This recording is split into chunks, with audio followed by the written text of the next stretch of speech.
नमस्कार। ये है कहानियों का संसार किस्सा कहानी। मैं हूँ भारती कुमारी। मैं आज से आप सबको सुनाना शुरू कर रही हूँ प्रेमचंद का लिखा हुआ उपन्यास रंगभूमि। पिछले भाग में मैं इस उपन्यास का परिचय दे चुकी हूँ आप लोगों को। आज पहला भाग। शहर अमीरों के रहने और क्रय विक्रय का स्थान है। उसके बाहर की भूमि उनके मनोरंजन और विनोद की जगह है। उसके मध्य भाग में उनके लड़कों की पाठशालाएं और उनके मुकदमेबाजी के अखाड़े होते हैं, जहां न्याय के बहाने गरीबों का गला घोंटा जाता है। शहर के आसपास गरीबों की बस्तियां होती हैं। बनारस में पांडेपुर ऐसी ही बस्ती है। वहां न शहरी दीपकों की ज्योति पहुंचती है, न शहरी छिड़काव की छींटे, न शहरी जल स्रोतों का प्रवाह। सड़क के किनारे छोटे छोटे बनियों और हलवाइयों की दुकानें हैं और उनके पीछे कई इक्के वाले गाड़ीवान ग्वाले और मजदूर रहते हैं। दो चार घर बिगड़े सफेद पोशों के भी हैं, जिन्हें उनकी हीनावस्था ने शहर से निर्वासित कर दिया है। इन्हीं में एक गरीब और अंधा चमार रहता है, जिसे लोग सूरदास कहते हैं। भारतवर्ष में अंधे आदमियों के लिए ना नाम की जरूरत होती है ना काम की। सूरदास उनका बना बनाया नाम है और भीख मांगना बना बनाया काम है। उनके गुण और स्वभाव भी जगत प्रसिद्ध हैं। गाने बजाने में विशेष रुचि, हृदय में विशेष अनुराग, अध्यात्म और भक्ति में विशेष प्रेम उनके स्वाभाविक लक्षण हैं। बाह्य दृष्टि बंद और अंतर्दृष्टि खुली हुई। सूरदास एक बहुत ही क्षीणकाय, दुर्बल और सरल व्यक्ति था। उसे दैव ने कदाचित भीख मांगने के लिए ही बनाया था। वो नित्य प्रति लाठी टेकता हुआ पक्की सड़क पर बैठता और राहगीरों की खैर मनाता। दाता तुम्हारा कल्याण करें, ये उसकी टेक थी और इसी को वो बार बार दोहराता था। कदाचित वो इसे लोगों की दया प्रेरणा का मंत्र समझता था। पैदल चलने वालों को वो अपनी जगह पर बैठे बैठे दुआएं देता था, लेकिन कोई इक्का आ निकलता तो वो उसके पीछे दौड़ने लगता और बग्घियों के साथ तो उसके पैरों में पर लग जाते थे। किंतु हवा गाड़ियों को वो अपनी शुभेच्छाओं से परे समझता था। अनुभव ने उसे शिक्षा दी थी कि हवा गाड़ियां किसी की बातें नहीं सुनती। प्रातः काल से संध्या तक उसका समय शुभकामनाओं में ही कटता था। यहाँ तक कि माघ पूस की बदली और वायु तथा जेठ बैसाख की लू लपट में भी उसे नागाना होता था। ऐसे ही कार्तिक का एक महीना था। वायु में सुखद शीतलता आ गई थी। संध्या हो चुकी थी। सूरदास अपनी जगह पर मूर्तिवत बैठा हुआ किसी इक्के या बग्घी के आशाप्रद शब्द पर कान लगाए था। सड़क के दोनों ओर पेड़ लगे हुए थे। गाड़ीवानों ने उनके नीचे गाड़ियां ढील दी। उनके पछाई बैल टाट के टुकड़ों पर खली और भूसा खाने लगे। गाड़ीवानों ने भी उपले जला दिए।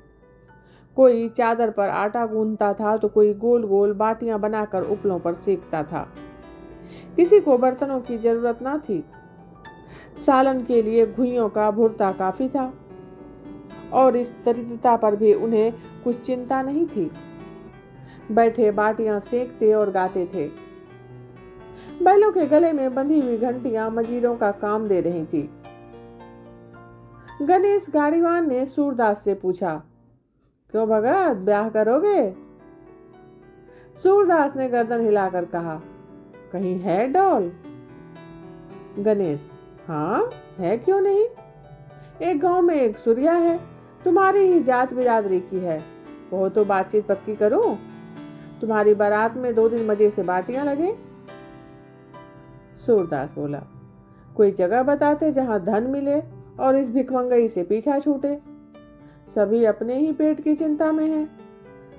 तब एक अंधी की और चिंता हो जाएगी। ऐसी बेड़ी पैर में नहीं डालता। बेड़ी ही है तो सोने की तो हो। गणेश, लाख रुपए की मेहरिया ना पा जाओगे। रात को तुम्हारे पैर दबाएगी, सिर में तेल डालेगी तो एक बार फिर से जवान हो जाओगे। ये हड्डियां ना दिखाई देंगी। सूरदास, तो रोटियों का सहारा भी जाता रहेगा।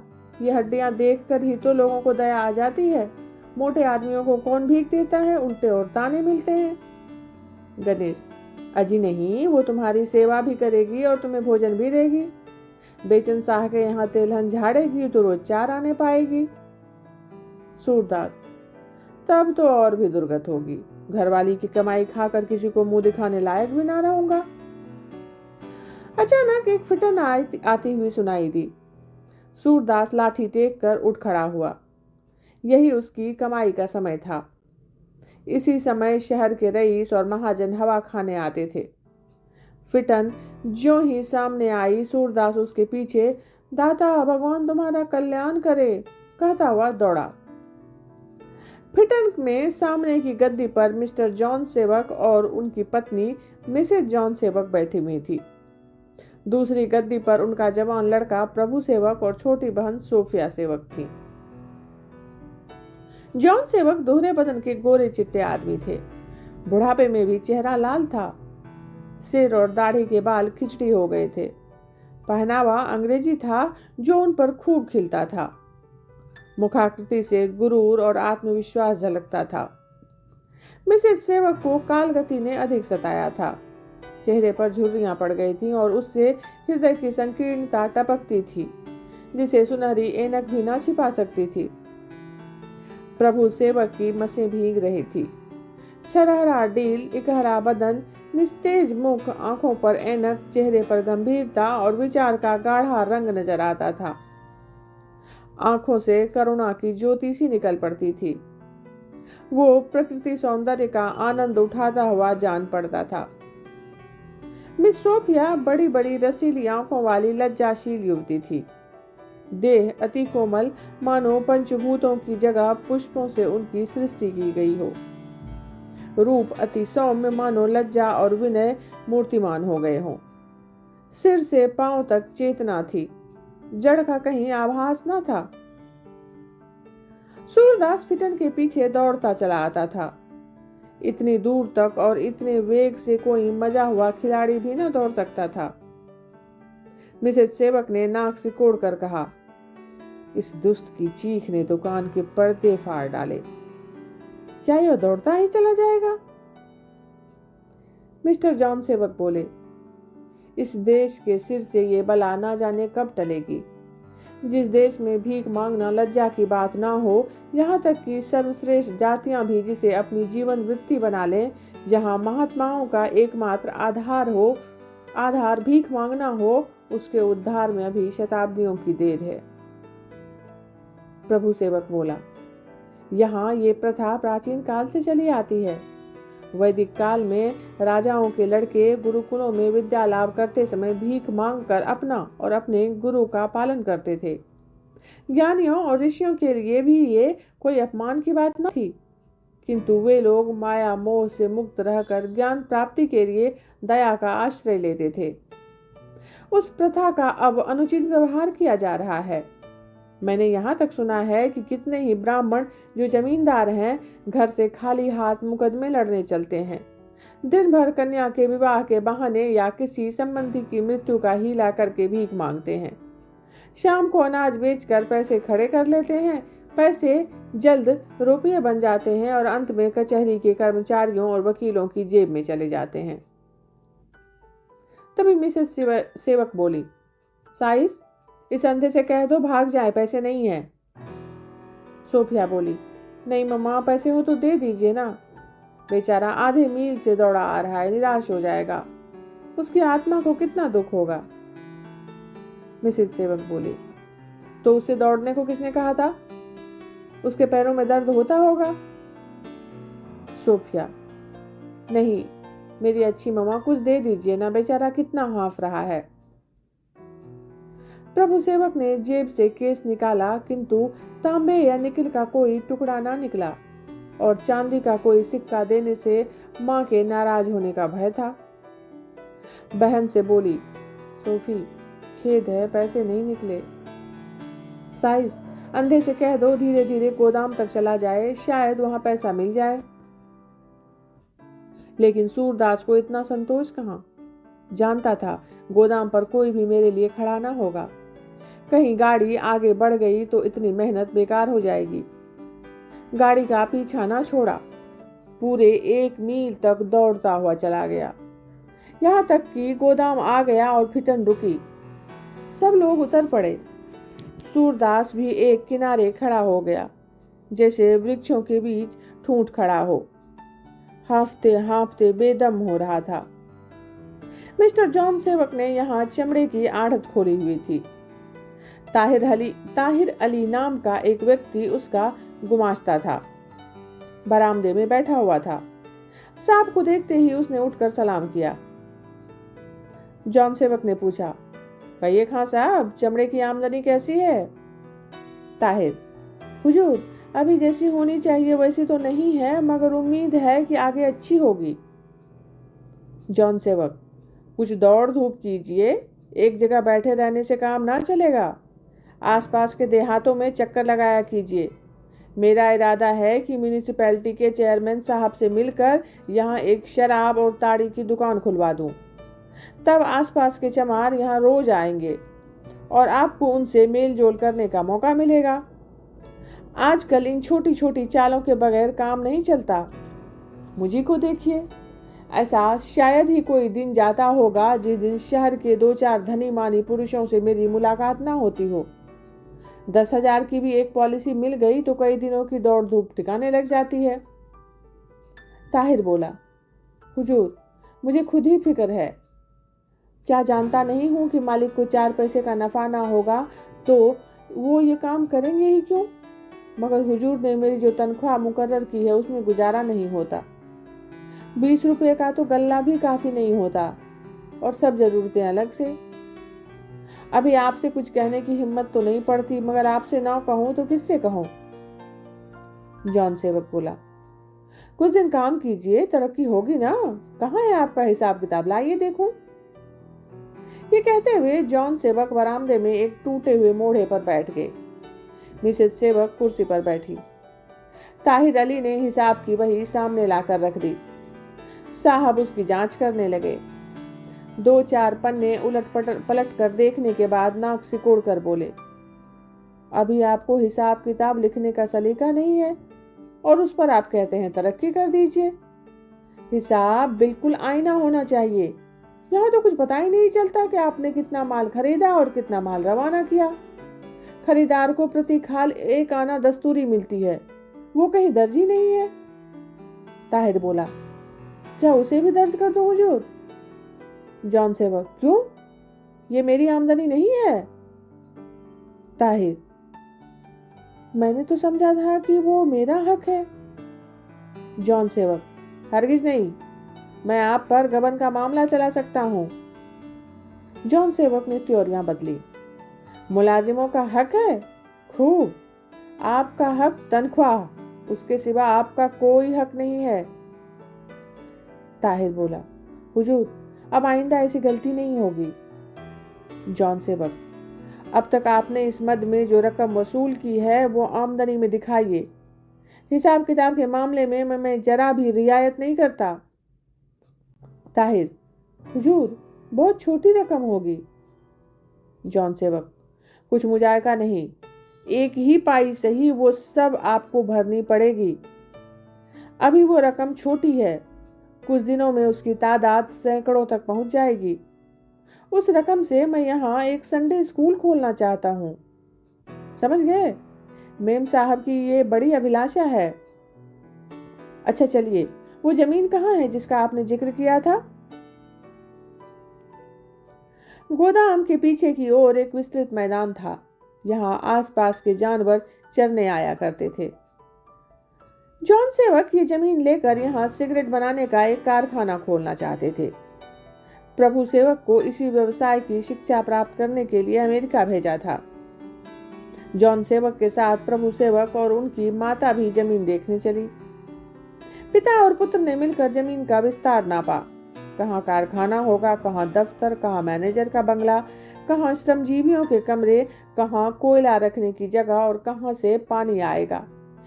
इन विषयों पर दोनों आदमियों में देर तक बातें होती रही।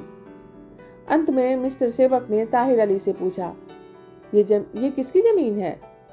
ताहिर, हुजूर ये तो ठीक से नहीं मालूम, अभी चलकर यहाँ किसी से पूछ लूंगा, शायद नायक राम पंडा की हो। साहब, आप उससे ये जमीन कितने में दिला सकते हैं? ताहिर, साहब मुझे तो इसमें भी शक है कि वो इसे बेचेगा भी। जॉन सेवक, अजी बेचेगा? उसका बाप बेचेगा? उसने क्या हस्ती है?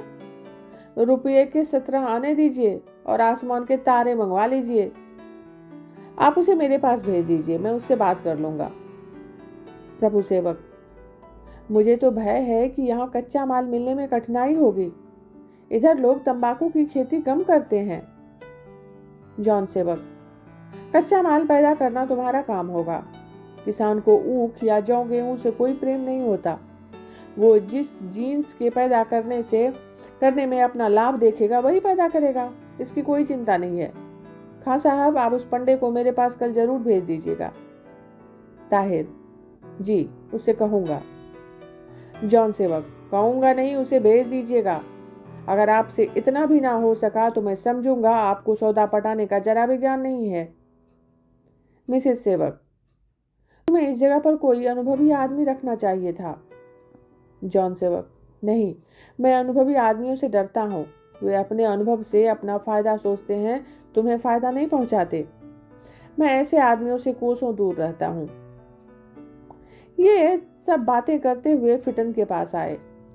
पीछे पीछे ताहिर अली भी थी। वहां सोफिया खड़ी सूरदास से बातें कर रही थी। प्रभु सेवक को देखते ही बोली, प्रभु, ये अंधा तो कोई ज्ञानी पुरुष जान पड़ता है, पूरा फिलोसफर है। मिसेज सेवक, तू जहां जाती है वहीं तुझे कोई ना कोई ज्ञानी आदमी मिल जाता है। क्यों रे अंधे, तू भी क्यों मांगता है, कोई काम क्यों नहीं करता? सोफिया अंग्रेजी में बोली, ममा ये अंधा निरा गंवार नहीं है। सूरदास को सोफिया से सम्मान पाने के बाद ये अपमानपूर्ण शब्द बेहद बुरे मालूम हुए। अपना आदर करने वाले के सामने अपना अपमान कई गुना असह्य हो जाता है। वो सिर उठाकर बोला, भगवान ने जन्म दिया, भगवान की चाकरी करता हूँ, किसी दूसरे की ताबेदारी नहीं हो सकती। मिसेज सेवक, और तेरे भगवान ने तुझे अंधा क्यों बना दिया? इसलिए कि तू भीख मांगता फिर? तेरा भगवान तो बड़ा अन्यायी है। सोफिया फिर अंग्रेजी में बोली, मामा आप इसका अनादर क्यों कर रही हैं, मुझे शर्म आ रही है। सूरदास बोला, भगवान अन्यायी नहीं है, मेरे पूर्व जन्म की ही कोई कमाई ऐसी थी, जैसे कर्म किए हैं वैसे फल भोग रहा हूं।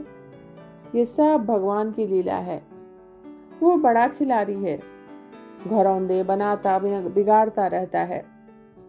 उसे किसी से बैर नहीं, वो क्यों किसी पर अन्याय करने लगा? सोफिया, मैं अगर अंधी होती तो खुदा को कभी माफ न करती। सूरदास, मिस साहब, अपने पाप सबको भोगने पड़ते हैं, भगवान का इसमें कोई दोष नहीं। सोफिया बोली, ममा ये रहस्य मेरी समझ में नहीं आता। प्रभु यीशु ने अपने रुधिर से हमारे पापों का प्रायश्चित कर दिया, तो फिर ईसाई समान दशा में क्यों नहीं है? अन्य मतावलंबियों की भांति हमारी जाति में अमीर गरीब, अच्छे बुरे, लंगड़े लूरे सभी लोग मौजूद हैं। इसका क्या कारण है?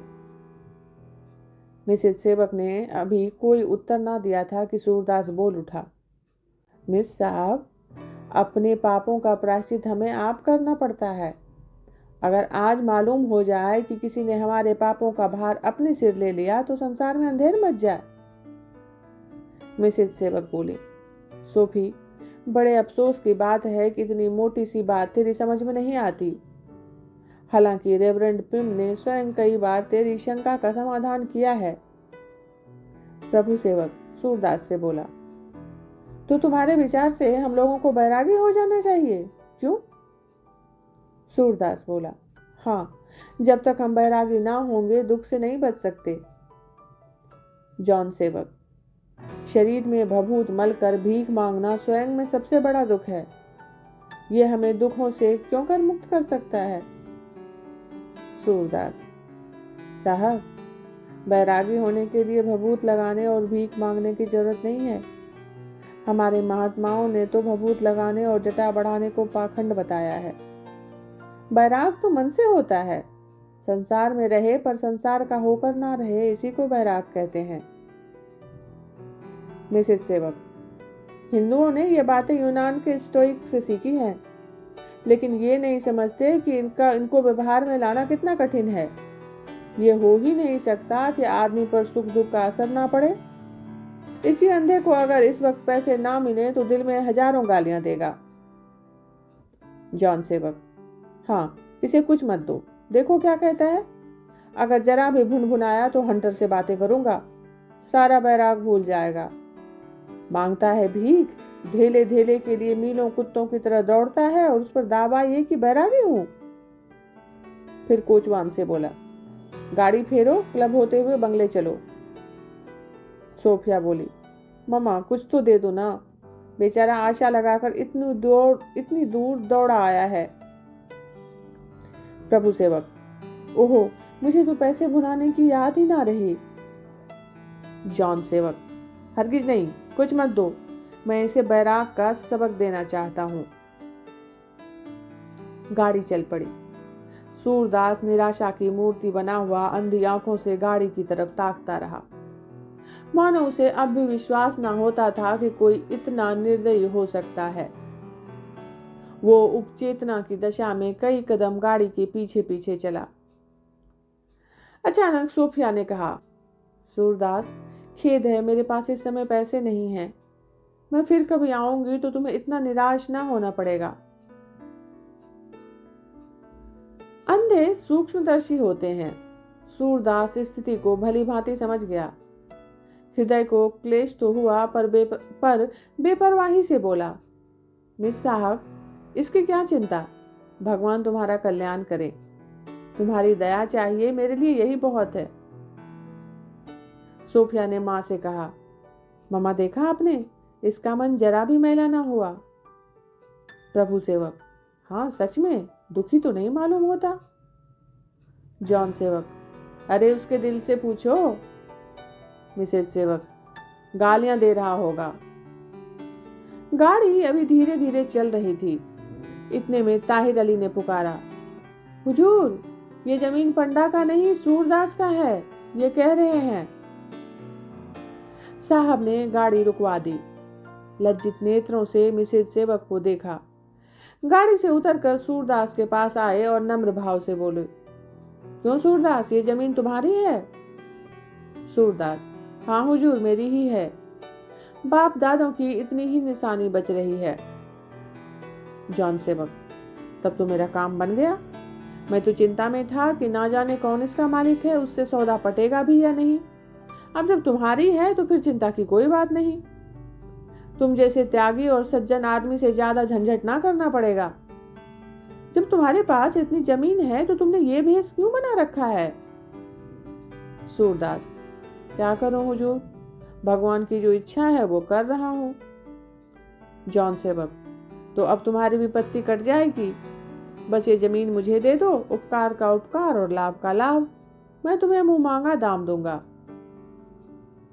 सूरदास, सरकार, पुरखों की यही निशानी है, बेचकर उन्हें कौन सा मुंह दिखाऊंगा। जॉन सेवक, यही सड़क पर एक कुआं बनवा दूंगा, तुम्हारे पुरखों का नाम चलता रहेगा। सूरदास, साहब, इस जमीन से मोहल्ले वालों का बड़ा उपकार होता है। कहीं एक उंगली भर चरी नहीं है। आसपास के सब ढोर यहीं चरने आते हैं। बेच दूंगा तो ढोरों के लिए कोई ठिकाना ना रह जाएगा। जॉन सेवक, कितने रुपए साल चराई के पाते हो? सूरदास, कुछ भी नहीं, मुझे भगवान खाने भर को यूं ही दे देते हैं तो किसी से चराई क्यों लूं? किसी का और कुछ उपकार तो नहीं कर सकता, तो इतना ही सही। जॉन सेवक आश्चर्य से बोला, तो तुमने इतनी जमीन यूं ही चराई के लिए छोड़ रखी है? सोफिया सही कहती थी कि तुम त्याग की मूर्ति हो। मैंने बड़ों बड़ों में इतना त्याग नहीं देखा। तुम धन्य हो। लेकिन जब पशुओं पर इतनी दया करते हो तो मनुष्यों को कैसे निराश करोगे? मैं ये जमीन लिए बिना तुम्हारा गला ना छोड़ूंगा। सूरदास, सरकार, ये जमीन मेरी है जरूर, लेकिन जब तक मोहल्ले वालों से पूछ ना लूं कुछ कह नहीं सकता। आप इसे लेकर क्या करेंगे? जॉन सेवक, यहाँ एक कारखाना खोलूंगा जिससे देश और जाति की उन्नति होगी, गरीबों का उपकार होगा, हजारों आदमियों की रोटियां चलेंगी। इसका यश भी तुम्ही को होगा। सूरदास, हुजूर, मोहल्ले वालों से पूछे बिना मैं कुछ नहीं कह सकता। जॉन सेवक, अच्छी बात है, पूछ लो, मैं फिर तुमसे मिलने आऊंगा। इतना समझ रखो कि मेरे साथ सौदा करने में तुम्हें घाटा ना होगा। तुम जिस तरह खुश होगे उसी तरह खुश करूंगा। ये लो। ये कहते हुए जॉन सेवक ने जेब से 5 रुपए निकाले और सूरदास की ओर बढ़ाया। मैंने तुम्हें मामूली भिखारी समझ लिया था, उस अपमान को क्षमा करो। सूरदास बोला, हुजूर, मैं रुपये लेकर क्या करूंगा? धर्म के नाम पर 2-4 पैसे दे दीजिए तो आपका कल्याण मनाऊंगा, और किसी नाते में रुपये ना लूंगा। जॉन सेवक, तुम्हें 2-4 पैसे क्या दूं? इसे ले लो, धर्मार्थ ही समझो। सूरदास, नहीं साहब, धर्म में आपका स्वार्थ मिल गया है, अब यह धर्म नहीं रहा। जॉन सेवक ने बहुत आग्रह किया किंतु सूरदास ने रुपए नहीं लिए। तब वो हार कर गाड़ी में जा बैठे। मिसेस सेवक ने पूछा, क्या बातें हुई? जॉन सेवक, है तो भिखारी पर बड़ा घमंडी है। 5 रुपये दे रहा था पर दिया नहीं उसने। मिसेस सेवक, तो कुछ आशा है? जॉन सेवक बोले, मैं जितना आसान समझता था उतना आसान नहीं है। और उनकी गाड़ी तेज हो गई। उपन्यास का ये भाग अभी यहीं तक। अभी आप सुन रहे थे भारती कुमारी की आवाज में प्रेमचंद का लिखा हुआ उपन्यास रंगभूमि का पहला भाग। जल्दी ही मिलती हूँ उपन्यास के दूसरे भाग के साथ। तब तक आप सब जुड़े रहिए किस्सा कहानी से। किस्से कहानी सुनना आप सबको अगर पसंद आ रहा है तो चैनल को लाइक और सब्सक्राइब जरूर कीजिए।